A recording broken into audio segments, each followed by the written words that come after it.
Something unusual is happening in the Middle East, and it isn't being announced with speeches or press briefings. There are no emergency UN meetings, no official declaration. Yet one of the most capable strike aircraft in the US arsenal has been quietly positioned within range of Iran. Over the past days, multiple squadrons of F-15E Strike Eagles have been moved into the US Central Command area of responsibility. These aircraft are not designed for air policing or symbolic flyovers. They exist for one purpose: deep strike missions against hardened, high-value targets.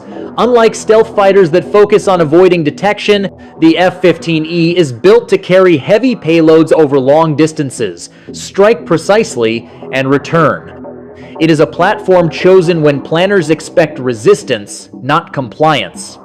The choice of aircraft tells us more than any official statement. If the goal were routine deterrence, the US could rely on naval aviation, long-range bombers, or standoff cruise missiles. Instead, planners chose an aircraft optimized to penetrate defended airspace and destroy buried infrastructure. The F-15E can carry bunker-penetrating munitions designed to reach command centers, underground facilities, and fortified positions, the kind of places leadership retreats to when instability spreads on the surface. This is not about sending a message. This is about having the ability to end one. Timing matters. This deployment coincides with a period of severe internal pressure inside Iran, economic strain, currency instability, and widespread unrest across multiple regions. When internal control weakens, external risks rise. History shows that regimes under pressure often face a dangerous choice: compromise, collapse, or escalation. From a military planning perspective, this is the moment when command and control vulnerabilities become critical.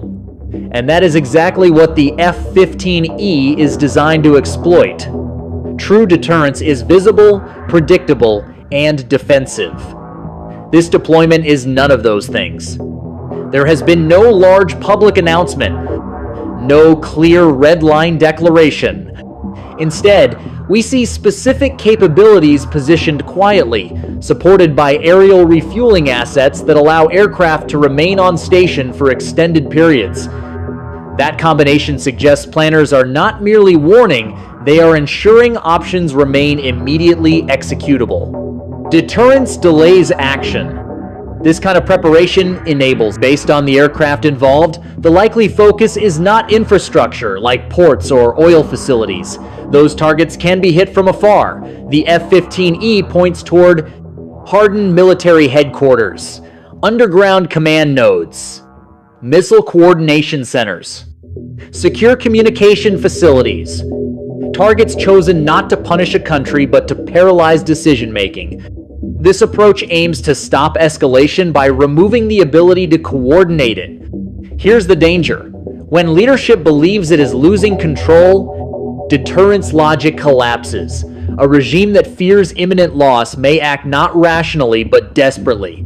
Misinterpretation becomes fatal. A radar signal, a missile test, a false alarm. In that environment, forces positioned for rapid response can move from readiness to action in hours, not days. That margin for error is extremely thin. Another signal is the silence from Western allies. Normally, moments like this bring calls for restraint and diplomacy. This time, there is very little public resistance.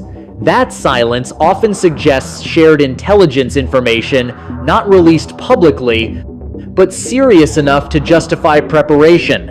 Wars rarely begin with announcements, they begin with logistics.